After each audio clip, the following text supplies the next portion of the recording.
Good evening and welcome to Poland Daily. I'm Nicholas Richardson and this is the news. Poland did not bow to the Kremlin's blackmail and refused to pay for Russian gas in rubles. As a result, gas from Russia has not been flowing to Poland since yesterday.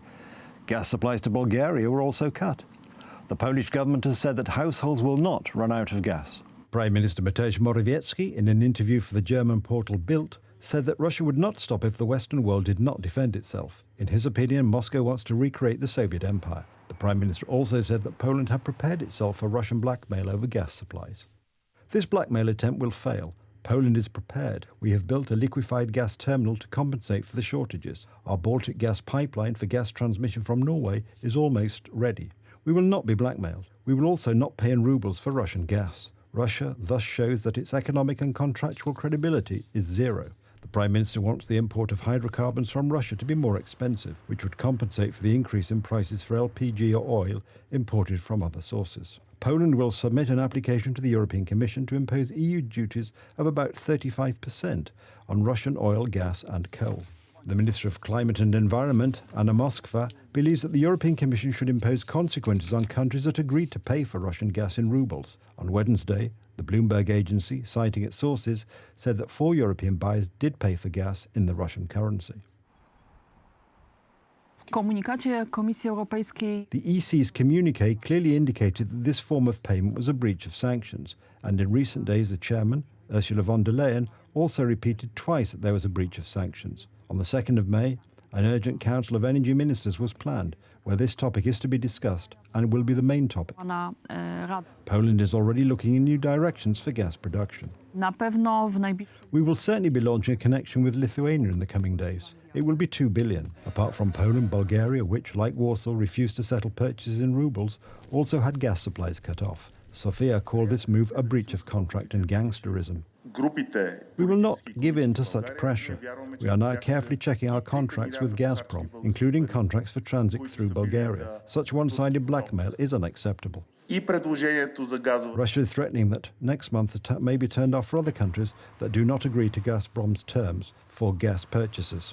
Unfortunately, this is the type of step, the type of almost weaponizing energy supplies that we had predicted that Russia could take in this conflict.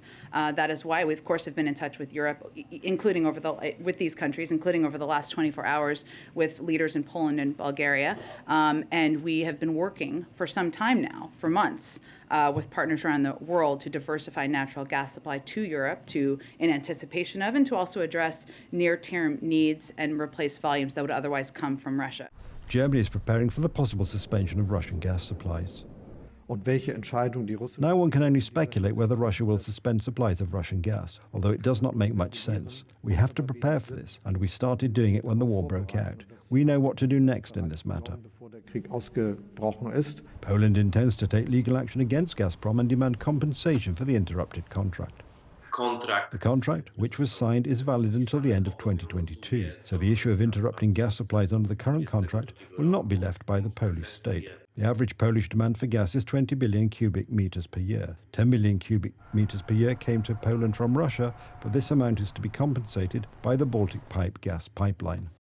An agreement has been reached between air traffic controllers and the Polish Air Navigation Agency, removing the threat of disruption from the 1st of May. The contract has been signed for 2 months, and during this time, air transport will not be disrupted. The negotiations had been going on for several weeks and covered inter alia, safety, work regulations and remuneration.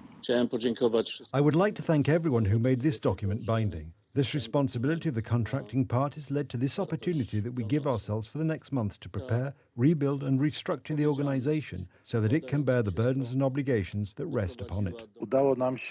We managed to reach an agreement. We must be aware that this is not the end of the war. It is a truce. In the name of further good cooperation, because the Polish Air Navigation Services Agency has committed itself to starting an audit and restructuring in order not to paralyse air traffic in Poland so that Poles can freely use air travel, so that airlines that suffered in the pandemic have a chance to develop our business normally in the beginning of the summer season, we made far-reaching concessions and we managed to reach an agreement. From tomorrow, we are working on, and what we have managed to work out at this point is 2 months and 10 days until July the 10th. Relative peace of mind for substantive work. The 64th day of the Russian invasion of Ukraine has passed. Since the beginning of the war, Mariupol has been one of the most besieged cities and the target of many air attacks, including the dropping of phosphorus missiles on the city. Hundreds of civilians and wounded soldiers are pinned down in the underground corridors and bunkers of the Azovstal steelworks.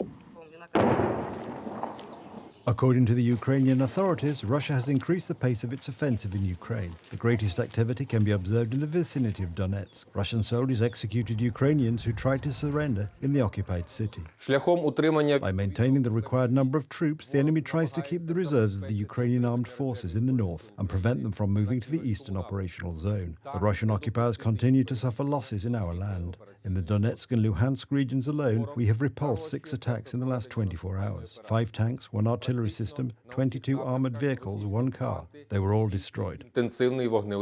Ukrainians are sounding the alarm that a major political provocation is being prepared in the devastated Mariupol. The Russian Defense Ministry plans to organize a meeting with journalists there, during which alternative facts will be presented in interviews with witnesses who are to talk about the alleged bombing of the city by Ukraine.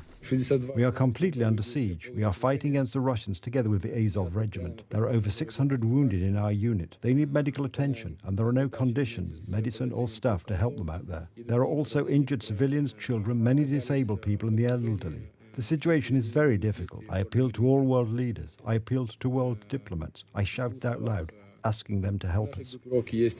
According to CNN, the Russians want to organize a so-called referendum and establish a People's Republic, as in the Donbass or the Crimea. In this way, the Kremlin wants to justify the occupation of the city, and its inhabitants are starting to leave it en masse.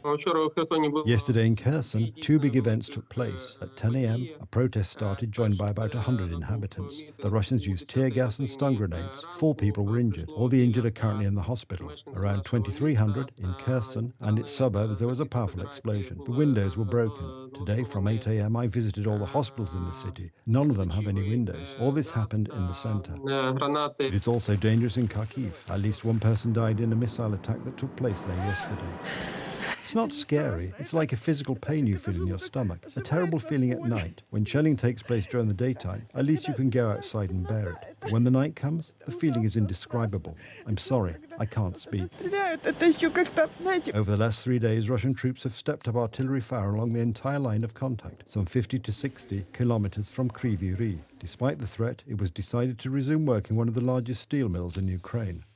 We are aware of the risks. We must be realistic, because the power plant can be hit not only by ground troops but also by rockets. So we know there is a risk. For the whole country, the operation of this steel mill is very important.